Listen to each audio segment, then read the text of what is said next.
we ask schools to do everything, at what point then do they not have any time or people to actually do the things that they're supposed to do? And a lot of times I think we think about combining systems like, giving mental health or even health services in schools as, breaking down silos. And in reality, I think a lot of times it actually reduces accountability, because then each system can say, oh, well, I thought they were doing it over there, or, we're really supposed to be doing this thing now. So it I think is a huge accountability issue in a way that we're not necessarily thinking of it as. Let's say your child fills them out and says, actually, I have thought about committing. The parents never see those results. They're supposed to be anonymous, right? And so now the seed is planted.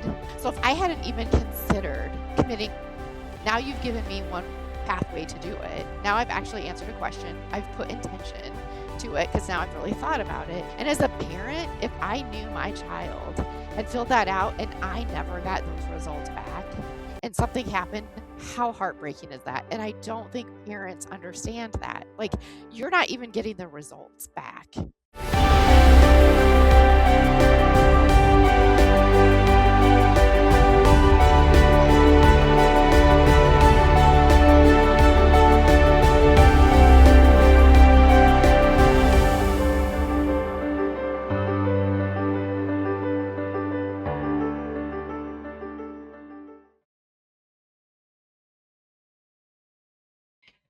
Hello, moms, dads, and grands, and welcome back to M4L Academy. We are the school for parents, grandparents, and friends committed to preserving and defending liberty with a special focus on topics that impact kids, schools, and parental rights. Over the past decade or so, we've become much more accustomed to the term mental health. And it's not just a politically correct term anymore. We recognize there are real mental health concerns, and many people do struggle with issues on a daily basis. However, I have long felt, and I am 100% sure that I'm not the only one, that society is frankly just plain over-therapized at this point. Therapy speak saturates our culture. Everyone is self-diagnosed thanks to the latest Instagram carousel, and the younger generations are even including mental health diagnoses in their bios. Yikes! It may surprise some parents to know that the focus on mental health isn't just in society overall, it's also sneaking into our schools, and actually has been sneaking into our schools for quite some time. In a time when competency scores are absolutely plummeting, suddenly we've decided that schools should add mental health to their focus as well, because they've got so much time for that. Here to help us unpack what is going on and why this is a problem is Carolyn Gorman, a fellow at the Manhattan Institute, where her research examines U.S. policy related to mental health and mental illness. Previously, Gorman was a data science and policy associate at the J.P. Morgan Chase Institute, an associate research scientist at the Coleridge Initiative, and the senior project manager for mental illness policy at Manhattan Institute. She served as vice chair of the board of the Formal Mental Illness Policy Org, a nonprofit founded by the late DJ Jaffe, and as staff on the U.S. Senate Committee on Health, Education, Labor, and Pensions. Her writing has appeared in the Wall Street Journal, New York Daily News, New York Post, City Journal, National Review, The Hill, and Real Clear Health, as well as the peer-reviewed Psychiatric Services and the Rutledge Handbook of the Economics of Aging. All sorts of places. She holds a BA from the Birmingham University and an MS in Public Policy from the Robert F. Wagner Graduate School of Public Service at New York University. Thank you so much for joining us today, Carolyn. No, thank you for having me, and thanks for your attention to this issue. Obviously, I think it's an important one. Yes, well, I'm really glad that we have people like you that are able to do the research and dive in deep, because this is really a topic that it's sneaky, right? I think I am amazed when I see this huge focus on mental health, and it's really a hard topic to even bring up or talk about, because we were talking about it before. You said it well, that it's like if you say anything about mental health, then you're a mean person. If you're not 100%, I don't know, idolizing it. So before we dive too far into it, though, let's lay the groundwork. What is the difference between mental health and mental illness? Yeah, I think that's a really important thing to lay out because we have a lot of conversations about mental health, and everything is sort of categorized as a mental health problem these days.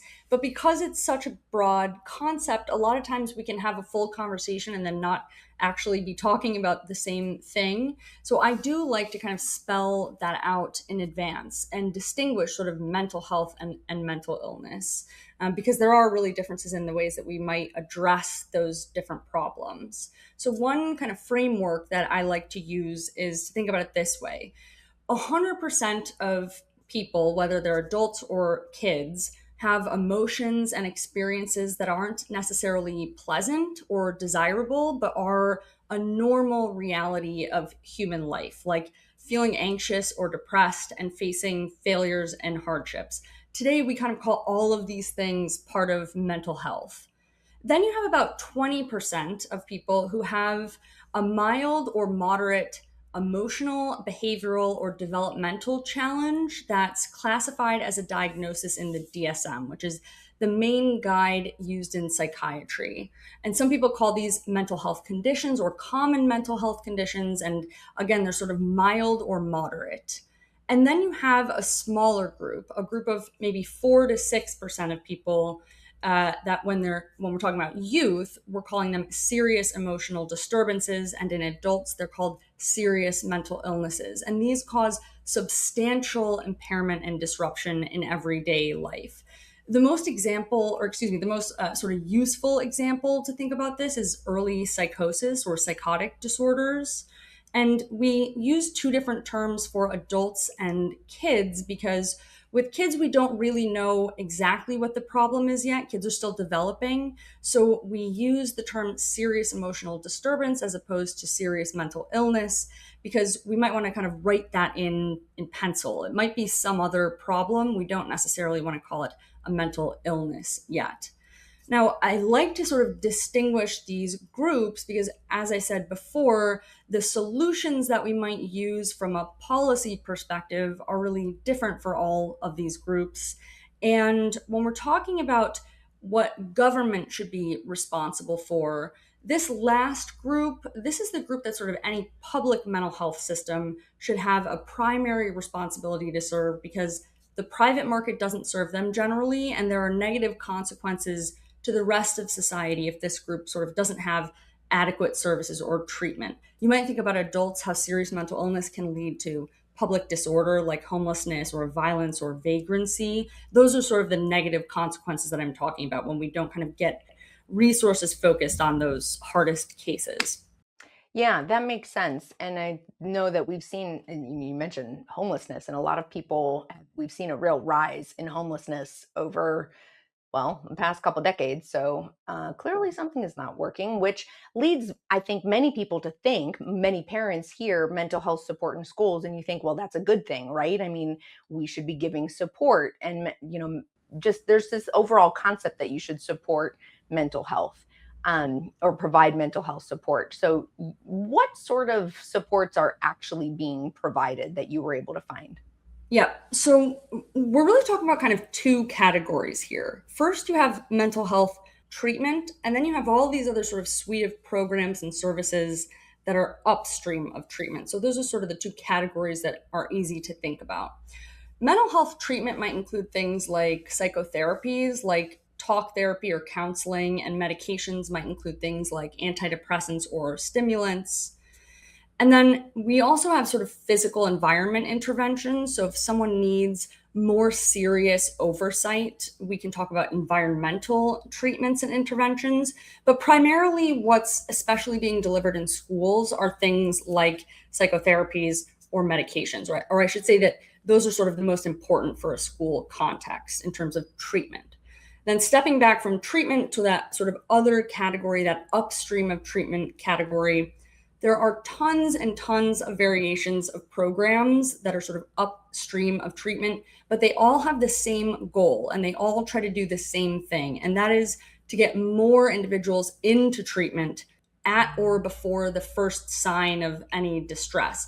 And the intention is to try and prevent mental illness from developing. So in the school context, you might think about social emotional learning that teaches kids to identify emotions so they can tell when they're feeling bad, and then tell someone about that, and then get directed towards treatment. You might have screening, which sort of flags kids who have any sign of distress that teachers didn't notice directly. You might have mental health awareness training, which educates school personnel and students both about sort of the signs of mental health conditions. And so what all of this is doing is, again, sort of trying to intervene before a mental health condition develops. That's interesting, because I guess I can see the idea that theoretically, right, that it would be good to try to get an intervene before something actually develops. But in reality, we don't know that it's going to develop. So it feels like we're potentially treating something that isn't even a guarantee. I mean, you mentioned putting it in pencil, writing it in pencil. So I think that's kind of interesting. So are we seeing that these treatments are actually working, or what is the evidence shown?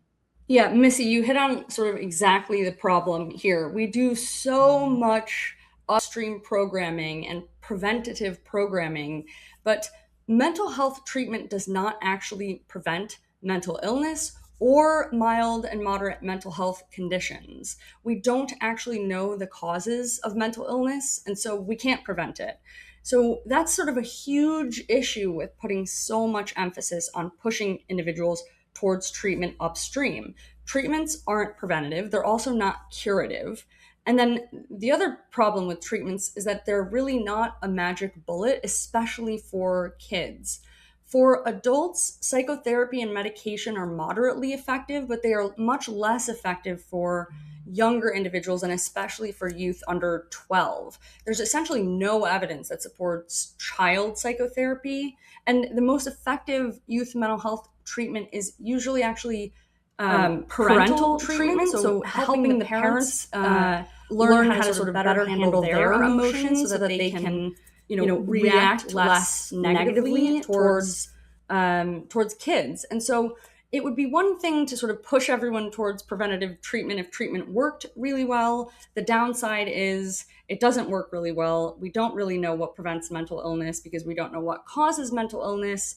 And just like any medical treatment, there are downsides and potential harms to mental health treatments. And so we should be thinking much more judiciously about using mental health treatments as opposed to saying therapy is good for everyone, because unfortunately it's not. That is really true. And I know, I'm sure you've read or have heard of Abigail Schreier's book, Bad Therapy. That was absolutely mind-blowing to me when I read that. It more because it validated a lot of the feelings that I had, that why would we be talking about these things? It seems like it was just very interesting to read, for sure. So, all right, so you touched on it a little bit. Let's talk about what this looks like in school. So you already mentioned social emotional learning. What does it look like with SEL? What sort of things are being done, and are they actually helpful, or can they backfire on students? So I've done a review of sort of all school-based mental health programs, sort of that whole suite of upstream programs. And usually they are defended for two reasons: that they are going to, again, prevent mental health conditions or improve mental health conditions, or they're going to improve academic outcomes. And unfortunately, on both of those fronts, it's not the case. So a lot of these programs are being delivered at a very kind of broad or universal level, so to all students, but also sort of a superficial level. So think about like worksheets that are teaching kids how to label emotions, or things like screening. And I have a couple screeners that I'd be happy to just read some questions from, Yeah, because please. I think, let me just pull those up. I think it can give a much more helpful sense of context to parents than just saying, "Oh, we're going to screen for mental health conditions and hope that that works." So the PHQ-7 is a typical screener that's used, and let me just read a couple of those questions. It might ask, in the last 2 weeks, how often have you had trouble falling asleep or staying asleep or sleeping too much? How often have you had trouble concentrating on things like reading the newspaper or watching television? How often have you felt bad about yourself, or have you been so fidgety or restless that you've been moving around a lot?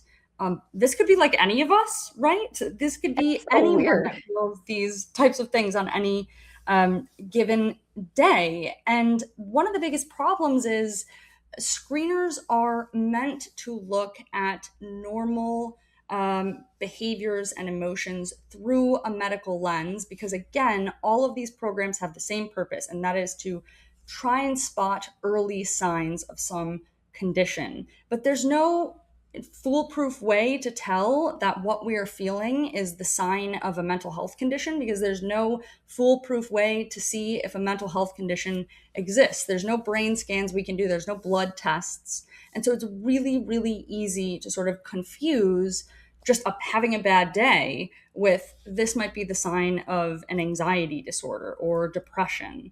And then we're sort of on this path towards over medicalization or over therapization that, as you said, really can cause some big problems. I also want to read just a few of the questions from the Columbia Suicide Severity Rating Scale, if that's okay, because Yeah. when I read this, it really sort of made me think we should be questioning this a lot harder. So some of these questions are: have you wished you were dead or wished you could go to sleep and not wake up? Have you thought about killing yourself? Have you been thinking how you might do this? Example, I thought about taking an overdose, but I never made a specific plan as to when, where, or how I would actually do it. Have you started to work out a plan or worked out the details of how to kill yourself? Do you intend to carry out this plan? These are the types of screeners that we are asking kids as young as fifth grade. And Wow. it seems a little bit shocking that we would not have more pause towards sort of bringing these ideas to kids who might not have even been thinking about them in the first place. That is incredible. And I mean, this is rumination, really, right? Just like sitting and thinking on your feelings and focusing over and over. And some of those concepts, I would say it's very fair. Plus, I have seen research as well that shows that kids, you reflect the ideas that are presented to you. So like a kid will play out what they see on TV, they'll act that out in real life because it's their imaginary play. And so when someone's bringing up these ideas to you, that why would you need to think about that? That is, gosh, that's just awful to think of. And a quick question on that though. So I find this interesting because on the one hand, I don't think that we should be asking those questions. But on the other hand, we end up using this kind of data to talk about, or the answers that come from it to talk to analyze the different data, the numbers in increase or decrease in happiness, in suicidal ideation, etc. So how would we get that information without asking this? And maybe we just don't need it. Maybe we shouldn't be getting that information. Where do you think we would get it? This is a great question, and there's always going to be trade-offs between more data and the downside of asking questions like this. Probably there is some conversation that we should have that should consider how often we are asking these things, how frequently, and to kids of what age. Also, one of the big problems that we have with school programs is, again, sort of the level at which they are distributed. They're being distributed to all students, regardless of whether or not there's a problem that seems to be appearing. Yeah. We could do far more targeted intervention, so far more intervention towards those sort of 20% and 6% of students with, mild or moderate conditions, or for those with very serious conditions. We don't need to be sort of dousing everyone with all of this, mental health and therapy talk, even for kids who, are showing no signs of having any challenges. There's one thing I want to say also about suicide. We often hear that suicide is something like the second or third leading cause of death among kids. And so that really tends to freak us out a lot.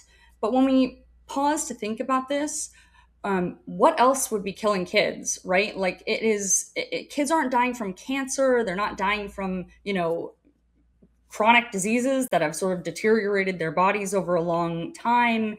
It makes a lot of sense that this would sort of be a, leading cause of death, because kids generally don't die. Not to, sort of diminish the importance of it, but suicide is still very, very rare among young kids. So yeah, and I think that you were started to go there before, the idea of like focusing on certain people instead of trying to just do this blanket analysis. So Yeah. instead of ultimately what we're doing is we're teaching kids to look for problems where there weren't any, really, Yeah. because they could be having a perfectly fine day, and then you ask them, how do you feel? Do you feel bad? And then all of a sudden they start to feel bad, right?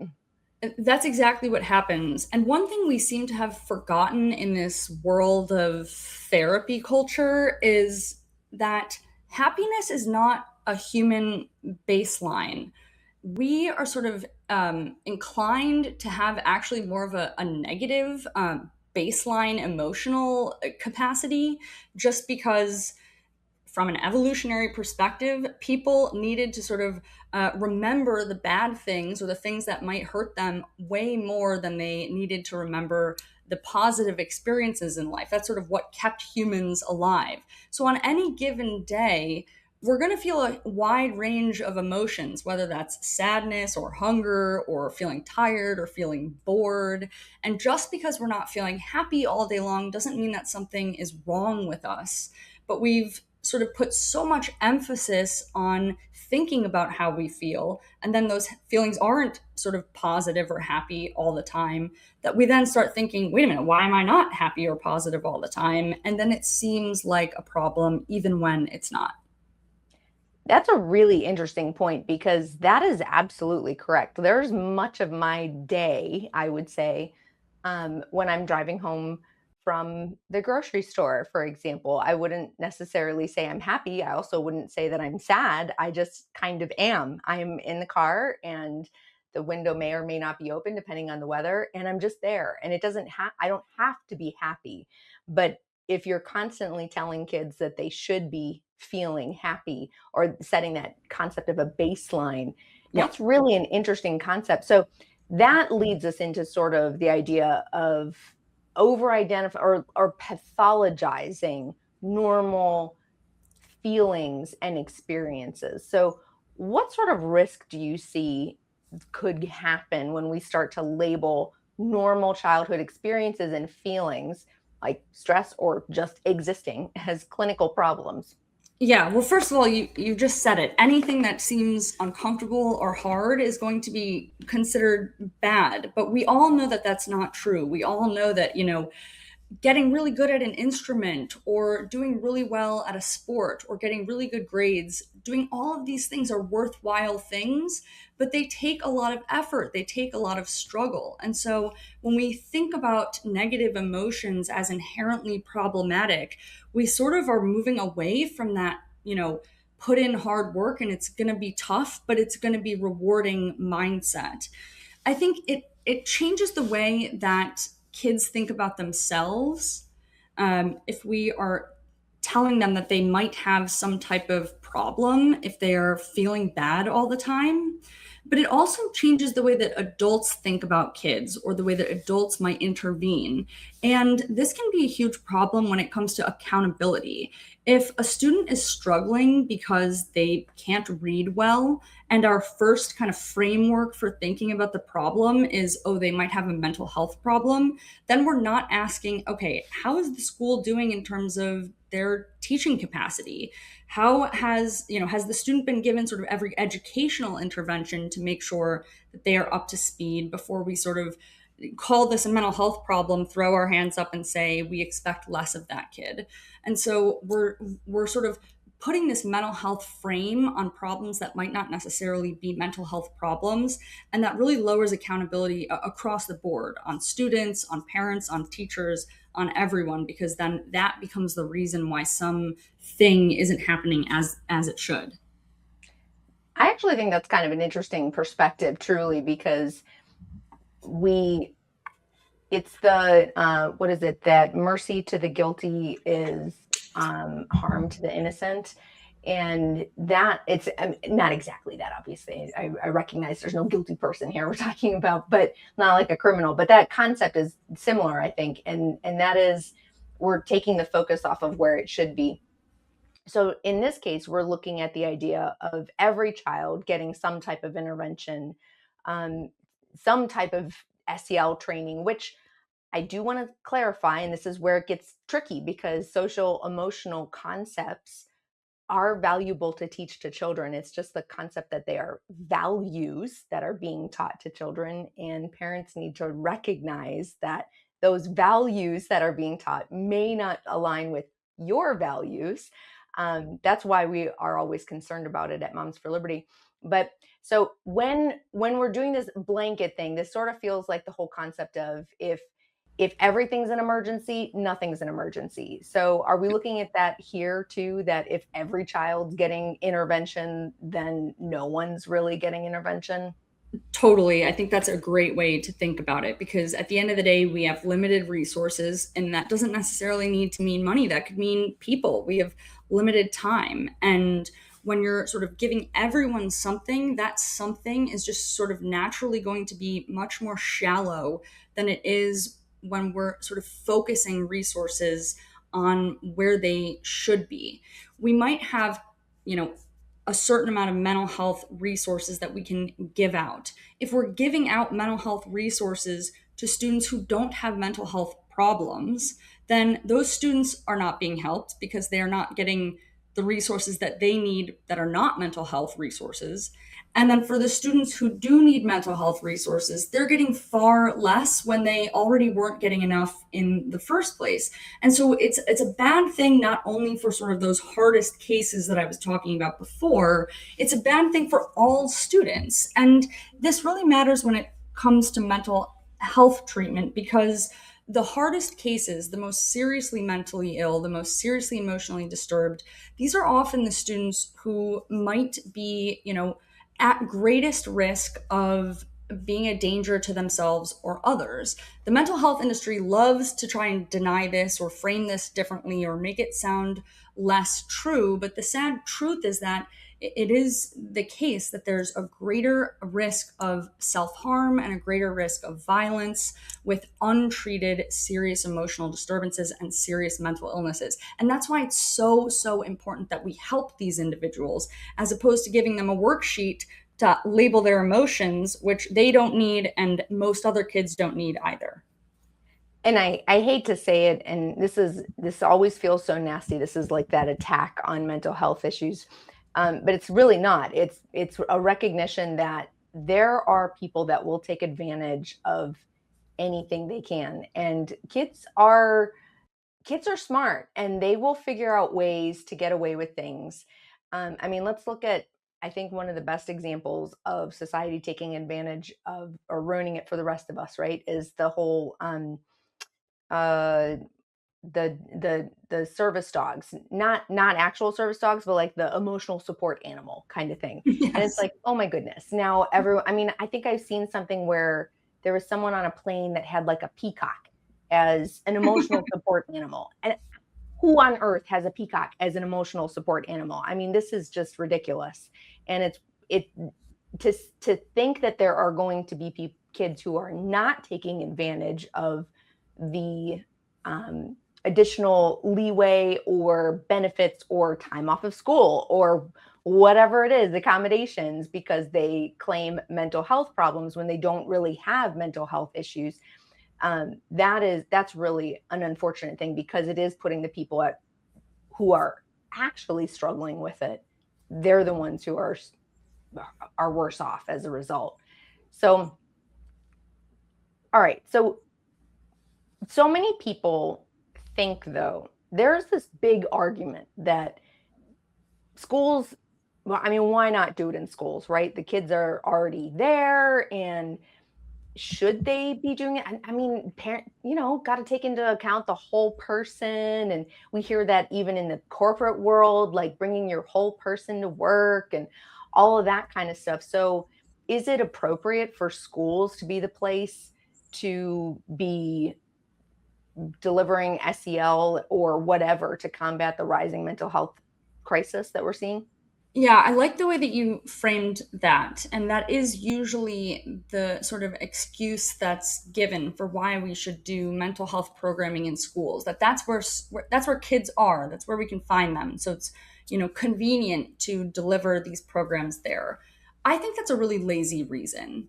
Schools are not mental health experts. They're not mental health providers. And even school professionals like counselors or school psychologists or school social workers, they are not in the school context licensed mental health providers typically. Private practice counselors and psychologists have to be licensed by state behavioral health care boards, and they have to meet certain training and quality standards to practice. And they also are at risk of losing their license if they provide some type of practice that's harmful to patients. None of that sort of applies in the same way in the school context because most school mental health professionals are simply credentialed by the education system. And that's not to say that they aren't, helpful or that they aren't trained. It is just to say that there's a different sort of structure, regulatory and legal structure that is for mental health services in schools and mental health services outside of schools. And so we should be way more sort of aware of that. There's just a lot fewer safeguards and a lot less clarity for everyone. Another sort of big problem with delivering these programs through schools is that there are different privacy laws in the education system and the mental health system, and those laws aren't always aligned. We talk a lot about parental consent, but in schools, there are no tracking or enforcement mechanisms for parental consent. So you could be in a state that has a very strong parental consent law. There's still no systematic tracking about whether or not that's being enforced or applied. And so we should be thinking very seriously about sort of what is still being able to be done that we don't know is happening. That's pretty concerning. How were you able to find that? I mean, what is something that we could be doing to offset that? I mean, do we need to be pushing for, well, I'm not even going to try to propose anything. What could we be doing to ensure that parental consent is being tracked appropriately? Because that's a big deal. Yeah, I mean, I think we need to start asking for that, first of all, but we also need to ask how realistic it is for schools and for school districts to do this. And if they can't do this, then we need to be asking what programs should they not be delivering precisely because they cannot get parental consent tracked. So one way that we could do this would be to have schools make sure that they have some type of record for which students don't or do have parental consent for any participation in a given program, and then tracking of whether or not that student was given the particular program or service, even though they did not have that specific parental consent. So I recently made a public records request in New York City, for example, for a free mental health app that's being provided to public school students, to any youth really, that's between I think 12 and 18. And the City Department of Health and Mental Hygiene did not have any record of which students were being able to access this service with parental consent in place or with parental consent not in place. And so parents should really be aware and make sure they're asking their school, are you doing anything to track this? Because no systematic tracking exists on the state level or the federal level. I hate the idea of any additional tracking. I'm not gonna lie. Like, I know we should be having it, but at this point, I'm definitely more in the camp. I think you are too. Of schools just shouldn't be doing this. I mean, schools need to focus on academics, frankly. But let's Yeah. why don't we? Speaking of, actually, I mean, there's been a ton of money that has flown in or been poured into these school-based mental health programs. So, have we seen any actual return on investment? I mean, parents know this better than I do. How are grades nationally not better? And how are mental health outcomes nationally? Clearly not better because we just keep hearing about some youth mental health crisis, right? So we've been dumping funding into these programs and it hasn't improved grades and it hasn't made, mental health outcomes any better. So I think we need to start asking very seriously sort of what are we getting for our money? And again, it's not about not helping kids. It's about recognizing if this hasn't worked, we're not doing enough for them. We need to be doing something different for them, and do something that does work. And part of what we've been doing is create, or what has happened is just the creation of this therapy culture that we've talked about a little bit. So you've written about that, and what do you think that means? How might this therapy culture be affecting our kids? Yeah, I mean, it really has been so sort of ingrained in our culture. Think about like the way that we talk about it without even realizing. We talk about creating boundaries and putting our mental health first, and literally everything is trauma nowadays. But I think the problem with this is that therapy is sort of inherently self obsessed. It's concerned with how we think about ourselves and how we ourselves react or sort of deal with any given problem. But we, as an American society, really do not need to be any more self obsessed or self absorbed than we already are. If we want to live in a place where we help each other and we put other people first, and even if we simply interact with each other without getting so upset, we have to stop actually putting our mental health before everything else and start thinking about, it's okay to feel upset. That still means that we have an obligation to, do our schoolwork and study and work hard so that we can create a better life for ourselves and better lives for the people around us.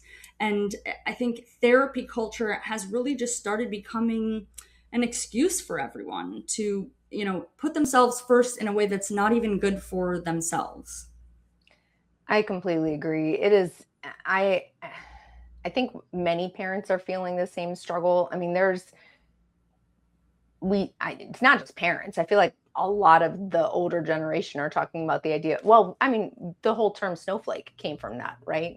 This idea that this next generation or the younger kids are just too fragile to be able to handle anything. And what sort of risks do you see when we are raising kids just to accept that they're fragile instead of being capable of accomplishing things?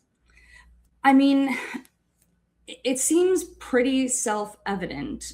It's going to make kids feel, and kids grow into adults that feel even sort of worse about themselves and not be able to sort of have difficult conversations about how the world really is, or even sort of accept a different perspective.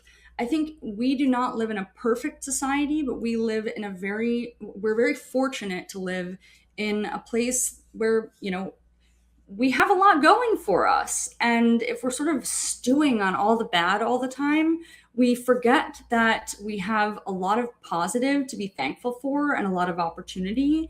And also that sort of hard work is kind of what gets us more opportunity. And when we think about struggle as a bad thing, we're just not going to be willing to talk to each other and come to terms with, you might want this thing, I might want this thing, but we both want this other thing, and it's worth working together for that other thing. But when we're so sort of self-focused and so concerned about just being happy all the time without thinking about sort of what are the things that make us happy, then we're just going to see more and more people who are, trying to find fulfillment through a therapist and a pill. And clearly that has not brought us good outcomes. We haven't even talked about the side effects of medications that are just absolutely destroying our kids. Unfortunately, so many bad things with the inundation of medications. So, all right, what would you say to parents if you can leave them with a key takeaway? In particular, the idea of helping them to understand that mental health programs in schools are not this panacea, this amazing one-stop shop fix everything that it's been sold to be. And how would you talk to parents about that? Yeah, well, I think knowing how limited mental health treatments are, and knowing actually, unfortunately, how much low quality care is out there, the best thing to do is assume that your child does not have a mental health condition and assume that mental health treatment will not be effective. And, just working from that baseline might help force us to consider other alternatives first, because mental health treatment shouldn't be the first line defense. Once we've sort of, looked at all of these other things that might be the problem, and treatment still does seem like something that would be helpful, it's really important to sort of be involved, because the most effective youth mental health care is family mental health care. So, again, sort of psychotherapy for parents, or family based psychotherapy. So, things that are sort of involving the parents, that requires parents to be very involved, and doing that through the community versus the school, versus having your child go to the school counselor, is a much better way to sort of make sure that parents are really engaged, really seeking the highest quality treatment that's out there. And when you do seek treatment, make sure that the treatment providers you're seeking that from are aligned with your goals and your values for your kids. Sort of, what is the outcome that we're looking for when we put a child or a teen into mental health treatment? Actually asking that, I think, is an important thing that we don't really do often enough. The last thing I'll say is, I know we've talked a lot about social media and phones, and regardless of whether they are a mental health problem, there are just so many reasons why phones are problematic. And so I do actually really encourage us to think about using phones less. And that doesn't mean just the kids, it means us ourselves as adults too. Like, how seriously do we expect kids to take us if we are telling them, don't be on your phone all the time, if we ourselves are on our phones all the time?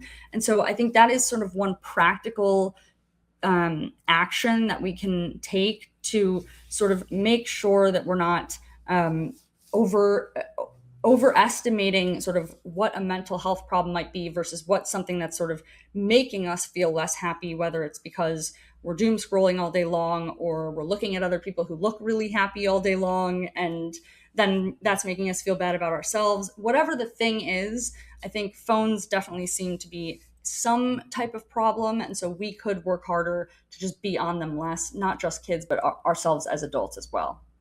I completely agree with that. And anyone who doesn't, just give it a try. I dare you, just like unplug for a day. Give yourself, what do they call it? The phone Sabbath or something. Yes. Get off of it. And it's incredible how much we are tied to our phones. And it really does have negative impacts on us. Can I make a suggestion? Yeah. I would love for everyone to try letting your phone die on a Saturday and then keeping it dead on a Sunday. I recently went smartphone free for a week, and I started this way.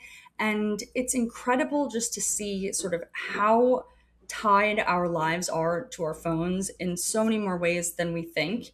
And just sort of being exposed to the sense that, like, our phones can die, and it's going to be okay. We're not going to all, it's not going to be like the biggest problem ever, is actually kind of useful to make sure we know ourselves can handle. Yeah. I often challenge myself to just sit in silence, to work in silence. I mean, this sounds really weird to my young self to say this, because I used to always wanted to have music on, but I very much appreciate silence and working in silence. But I often, as I imagine you are, I'm often doing a lot of research as well. So I feel like I need to have a podcast or a book on tape or something going, so that I'm researching in my downtime. And I will challenge myself to just be in silence. And it's very cathartic. It doesn't sound like the right word. It's very calming. It just really is relieving. And you are so spot on. I think one of the biggest problems, there's no question, is because of all of this overstimulation that we have constantly in society, and kids just they can't function. Totally. I mean, I was just asking a parent a couple of weeks ago, when was the last time that their kids actually had their phones die and Mm. know that they could die? Because this parent was telling me that, they were in the living room and there was only one charger available, but everyone's phones were, on low battery. And, Oh no. this is good. Like, expose yourself to your phone dying and knowing that you can survive it, I think is like a good sort of check on ourselves. It's so funny. Expose yourself to your phone dying and know that you Yes. can survive it. It sounds like the talk about first world problems, right? Holy Right? cannoli. Wow. Well, this has been an absolutely fantastic conversation. Is there any final takeaways, any little things that maybe we didn't get a chance to cover that you really want to highlight for parents regarding the mental health in schools? No, I think just be aware of what's happening. I think it is not just because something sounds like it's good or it's effective doesn't mean it is. And so be aware of what your school is doing and try to be a partner to your school. We don't need to assume that there's bad intent with these programs, but we do need to understand whether or not they're working. And on net, they are not. And so there's likely a better resource allocation that can happen, and parents being involved and being a partner to their school can help make that happen. I love it. And where can people find you to follow your work? Yes, online, I my research is available on the Manhattan Institute's website and on X as well. All right. And what's your handle? Carolyn Gorman underscore. All right, great. We'll have that linked as well in the description and show notes. So thank you so much, Carolyn. We really appreciate the work that you're doing and coming on to talk to us about it. No, thanks for having the conversation.